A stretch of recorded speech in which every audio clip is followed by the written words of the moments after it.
बहुत बड़ा फैक्टर होता है आपका रिस्ट पोजीशन, ठीक है ना।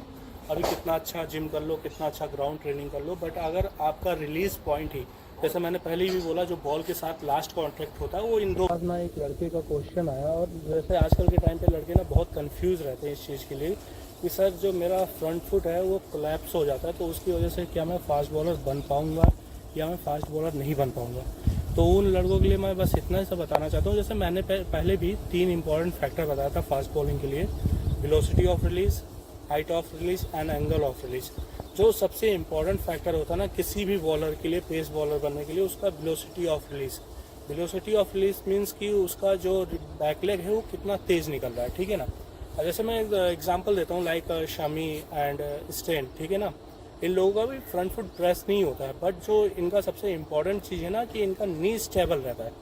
जब इनका नी स्टेबल रहता है ना तो ये क्या करते हैं कि अपने वेलोसिटी ऑफ रिलीज से बॉल को अच्छा वेट ट्रांसफ़र करते हैं बॉल की तरफ। तो सबसे इम्पोर्टेंट फैक्टर जो आता है इसमें कि आपका वेलोसिटी ऑफ रिलीज कितना अच्छा है। डजंट मैटर कि आपका फ्रंट फुट प्रेस हो रहा है या नहीं हो रहा है, द इम्पॉर्टेंट थिंग इज़ कि आपका वेलोसिटी ऑफ रिलीज कितना अच्छा है।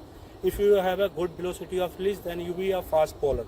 तो इम्पॉर्टेंट थिंग ये है कि आपका वेलोसिटी ऑफ रिलीज कितना अच्छा जा रहा है, कितना अच्छा वेट ट्रांसफ़र हो रहा है आपका बॉल की तरफ। मैटर ये नहीं करता कि आपका फ्रंट फुट प्रेस हो रहा है या नहीं हो रहा है। फ्रंट फुट प्रेस मीन्स कि आपका नी कितना स्टेबल रह रहा है रिलीज़ के टाइम पे, ठीक है ना।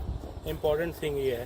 तो जो ऐसे बहुत से लड़कों का क्वेश्चन आता है कि सर मेरे को वेलोसिटी ऑफ रिलीज़ के बारे में नॉलेज नहीं है, या इसके लिए हमें कुछ ड्रिल बताइए। तो आज जैसे मैं उसी के ऊपर ये वीडियो बना रहा हूँ कि जैसे वेलोसिटी ऑफ रिलीज़ का वर्क क्या है और उसको बॉलिंग में इम्प्लीमेंट कैसे करना है और उसके ड्रिल क्या क्या है, ठीक है ना। तो आज हम उसी पे ड्रिल पे वर्क करेंगे थोड़ा सा, और उसके बाद उसको बॉलिंग में इम्प्लीमेंट करने का ट्राई करेंगे। तो ड्रिल हम जैसे 2-3 ड्रिल जो है नॉर्मल सी ड्रिल है उस पर पहले वर्क करेंगे एंड देन फिर हम अप्लाई करेंगे अपनी बॉलिंग पे। ड्रिल जो है ना, ये ड्रिल सबसे ज़्यादा इफेक्टिव ड्रिल होती है वेलोसिटी ऑफ रिलीज के लिए। मैं ना आपसे एक नॉलेज शेयर करना चाहता हूँ, और ये बहुत ही इफेक्टिव नॉलेज है। जैसे कि जब पैट कमिंस का डेब्यू हुआ था, तो पैट कमिंस का front foot and back foot, इन दोनों के बीच में जो रिलीज डिफरेंस था दोनों पैरों के बीच का, ये इतना था। बट रिसेंटली जो चेंज हुआ है लास्ट ईयर, ये रिलीज आगे आया, ठीक है ना। अब ये जब रिलीज आया तो वेलोसिटी आगे आया, वेलोसिटी ऑफ रिलीज बहुत बेटर हो गया। तो मेन इंपॉर्टेंट और उसी पे करना है कि अपने रिलीज को, अपने रिलीज पॉइंट को आगे लेकर आना है, ठीक है ना। इसको बोलते हैं वेलोसिटी ऑफ रिलीज।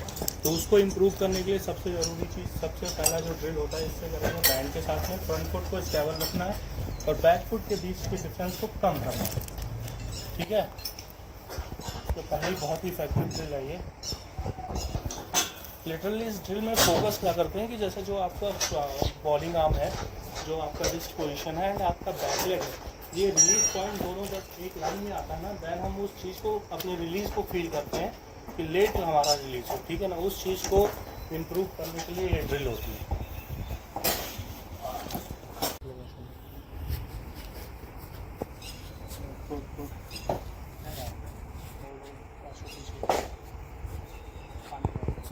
ये जो ड्रिल है ना, ये दूसरी ड्रिल है। इस ड्रिल में फोकस क्या करना है कि आपका जो रिस्ट पोजीशन है ना, वो स्काई की तरफ होना चाहिए, ठीक है ना। जितना अच्छा ये कॉक रहेगा उतना अच्छा आप सरफेस को हिट करोगे। लिटरली क्या होता है, लोगों का ऐसे रहता है, बट जब आप अपना रिस्ट पोजीशन यहाँ पे होल्ड करके यहाँ से आगे की तरफ आते हो तो सरफेस अच्छा हिट होता है। उसी चीज़ पे वर्क करना। जैसे आप अभी पहले ही नीचे आ रहा है, इसको थोड़ा सा और कॉक करके इस फेस को स्काई की तरफ करना, ठीक है ना। एंड होल्ड करके रखना अपने पोस्चर को। पोस्चर जितना होल्ड रहेगा, जितना आप अपना कोर का पावर, ट्रंक का पावर एंड चेस्ट एंड फिर वेलोसिटी ऑफ रिलीज जितना अच्छा यूज करोगे उतना अच्छा पेस गेन करोगे, ठीक है ना। जैसे मैंने पहले भी बोला, जो 80% पेस होता है ना, वो लोअर बॉडी से आता है, 20% पेस अपर बॉडी। तो इम्पॉर्टेंट थिंग ये है कि कितना आप स्टेबल रह रहे हो जब आप रिलीज़ करने जा रहे हो बॉल को।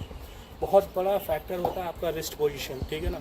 अभी कितना अच्छा जिम कर लो, कितना अच्छा ग्राउंड ट्रेनिंग कर लो, बट अगर आपका रिलीज़ पॉइंट ही, जैसे मैंने पहले भी बोला, जो बॉल के साथ लास्ट कॉन्टैक्ट होता है वो इन 2 फिंगर्स का होता है, ठीक है। अब ये 2 फिंगर्स अगर ऐसे गई तो कितना भी आप जिम कर लो, कितनी भी ट्रेनिंग कर लो, आप पेस कभी भी गेन नहीं कर पाओगे। इंपॉर्टेंट थिंग ये है कि कितना अच्छा आपका दोनों फिंगर यूज हो रहा है बॉल के पीछे।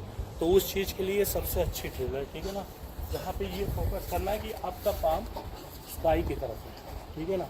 जितना अच्छा कॉक रहेगा रेस्ट आपका, उतना अच्छा सरफेस हिट होगा ये। तो अभी जो हमने ड्रिल्स की है ना, और उस चीज़ को अब हम अपनी बॉलिंग में इम्प्लीमेंट करना चाहते हैं, ठीक है ना। हमें जैसे like Dale stain and Shami जैसे बॉलर हैं, ठीक है ना, जिनका फ्रंट फुट प्रेस नहीं होता, बट क्या है ना कि उनका जो सबसे अच्छा इंपॉर्टेंट फैक्टर रहता उनका रिलीज पॉइंट एंड उनका बैक लेग, दोनों एक सेम लाइन को फॉलो करता है, ठीक है ना।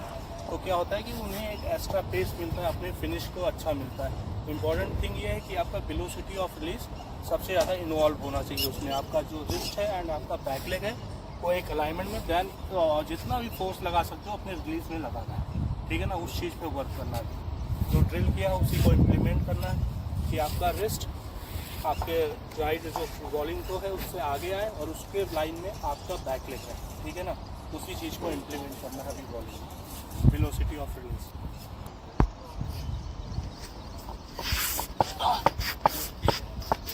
तो अभी जो फील करना है, अभी फील क्या करना है कि अपने रिस्ट को और अपने बैक लेग को, रिस्ट एंड बैक लेग दोनों जितना एक लाइन में आएगा ना, जितना स्ट्रेट छूटेगा उतना अच्छा पेस कैरी करेगा, ठीक है ना बॉलिंग में।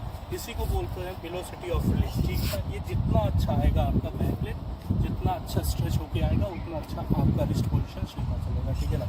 इसी पे अभी इस चीज़ को फील करना अपनी बॉलिंग में, अपने रिस्ट एंड अपने बैक लेग को एक लाइन में लेकर।